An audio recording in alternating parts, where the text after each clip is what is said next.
Back on TYT Sports, Francis, Jason, and Coach Nick from BBallBreakdown, and we are going to squeeze every bit of basketball knowledge from you, Nick, because I'm heading straight to Vegas from here to put on my predictions for next season's NBA seeding. So, at the moment, we can fairly assume that the Cavs are probably favourites to be number 1 seed, but with a lot of movement off-season, NBA Summer League's just finished. We've got a small preview into some of the talent that's coming into the Eastern Conference. We had the Chicago Bulls perform pretty well in defeating the Minnesota Timberwolves in the finals. We want to ask you the question early on. I'll get your thoughts on it. There's certain teams, as we mentioned, made some movement. Who do you think, at the moment, stands in good stead to be the number 2 seed, or is there anyone that can go forward and take the number 1 seed? You know, it's a really good question. I think that when you're talking about the Eastern Conference, there's a lot of things that have been changing recently.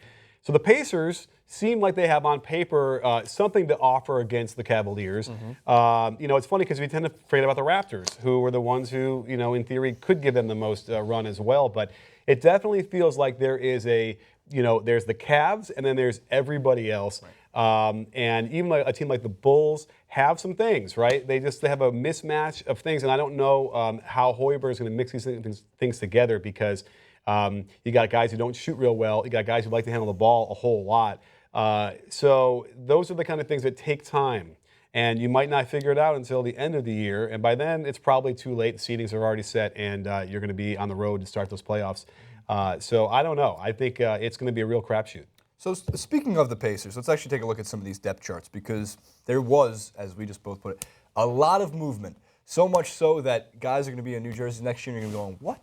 When did they end up there? Jeff Teague was the first domino to fall in kind of the free agency trade season of the NBA. It happened, and then a second later, Derrick Rose happened. We'll get to that later. Monta Ellis is still going to probably be playing at the 2. Paul George, another positionless guy. He can come up and play the 2. He can also post up and play down low at the 4. But they did bring in NBA veteran now, Thaddeus Young. Is he the veteran status? Sure. We can throw him in there. And Al Jefferson, who I thought was one of the bigger steals, given how much money he cost compared to everybody else.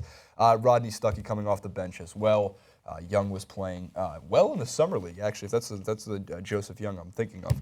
So the Pacers have a team, and then real quick, the Raptors as well. Before we get into some of the other ones, Kyle Lowry, Powell, DeRozan, which I don't know why they put DeRozan at the 3, but more of a 2, and Patterson and Valanciunas. Valanciunas' health. Damari Carroll as your 6th man, obviously strong in the defensive end, all that, and Jakob Patel is their rookie that they drafted. So I don't want to count out the Raptors. I did for so long, and I love our comment section. I really do. But they were the first ones to jump me and being like, because I said the Cavs were going to annihilate the Raptors in 4 games, and nobody has this going more than 5, and it's not possible. And they won 2 games at home against the team that ended up winning the NBA Finals, right?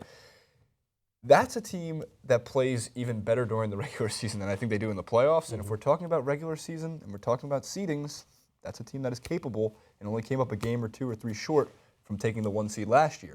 So the Pacers have all these new pieces, right? The Raptors have their system in place, a system that works. My feelings of Dwayne Casey aside, during the regular season, the facts are he can get it done, and they have for the last 2 seasons. I don't think that's going to change, given you have your same backcourt. Valanciunas was able to really step it up actually in the postseason before his injury. If he continues that type of form, you have, in a way, your big 3. What is so mouth-watering about the Eastern Conference this year is other teams are adding so many moving pieces that it's all these different ingredients. And that's why I want to get these questions to you, Coach Nick, because all these different ingredients for major teams, like we see the Chicago Bulls, the New York Knicks, it could all, for some reason, work, but it could all just fall flat in its face as well. It can. The one thing a question, especially with the Eastern Conference, I wanted to pitch to you was Al Horford and the Celtics. Yeah. Is this as dream of a fit for the Celtics as we think it could be? Or is he not enough of a superstar? I've always considered him a portable player. I feel like his skill set can form to any offense. I love this right now. We're just launching questions. Right. Just like, answer this one, Nick, and then that one. Well, let's see. The one thing I want to say about Biyombo is that he was responsible for those 2 wins. I feel like he was the guy with the intangibles he brings. That said, Valanciunas was responsible for making them play well as well when he was there. So can he replicate that in a different way? Yeah. I just think that the backcourt in Toronto has a ceiling. I think we've seen that ceiling. I think Lowry and DeRozan are who they are. There isn't going to be any more they're going to get from that, which I think indicates that this is probably where they're going to be. Maybe make the Eastern Conference Finals, and that's about it. Until they can do something drastically different. However, DeMarre Carroll being healthy, or fully healthy for the whole year, will also be really important for them, and that would change things that they didn't have. He clearly wasn't 100% there. Right. As for the Celtics, Al Horford, everyone was asking me, what would be the perfect team for him, or where does he fit? And the answer is he fits anywhere he goes. He really is that good of a player, and a complementary, though. That's the key. He really complements what you want to do as a teammate and as a leader. And then what he can do is, he can shoot the mid-range and he can post up a little bit. He can block a shot or two.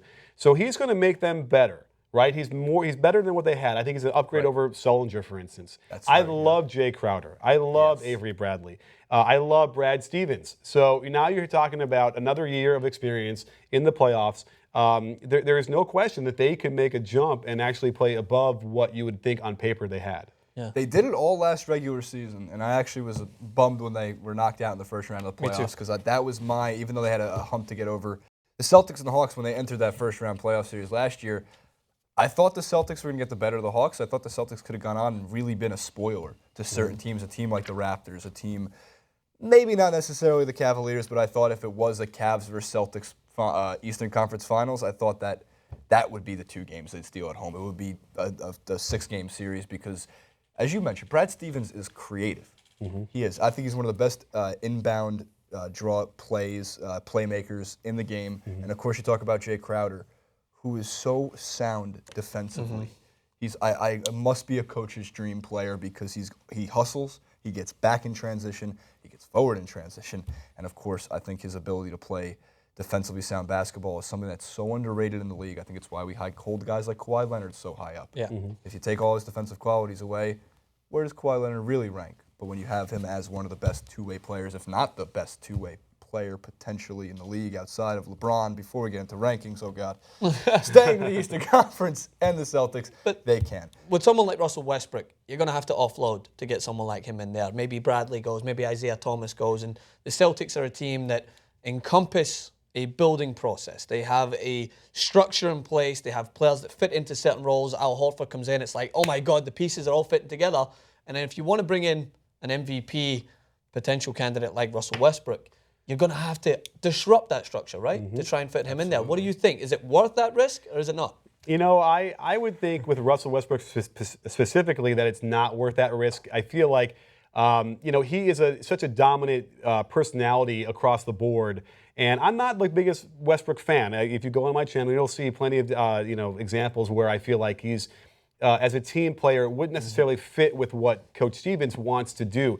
And Stevens has a way of getting along with everybody, but I don't think that the Rondo pairing worked that well for them. And obviously now he's not there. So I really would have a hard time seeing with the way they want to run their offense with ball movement. I just don't see how Russ fits with that and makes them, significantly better without disrupting what you're talking about. His usage is just too high. So when we did this clip, when we did Should Russell Westbrook Be Traded to the Celtics, it's more a matter of, so I make sure I'm not double-edged sorting myself on this one, because while the point I was making was you can trade and get an all-NBA first-team player right now. If you're the Lakers, the Celtics, you can try to make that play.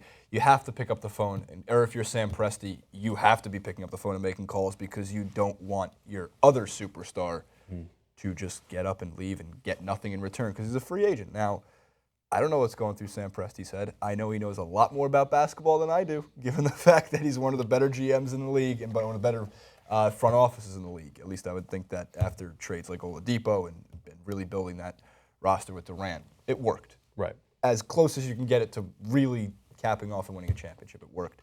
But for the Celtics, they do have an all-star point guard. His name's Isaiah Thomas, and he defies the odds. He's not a big guy. He's actually one of the smallest guards in the league. But he can attack, he can shoot, he gets the job done. So I think the verdict is that the Celtics aren't necessarily, how many more wins would they be better or worse with Russell Westbrook is the question. Yeah. Is he going to take them and they're immediately challenging the Cavs? Or are they, if he doesn't go, which is all hypothetical, maybe the Celtics are better off without him.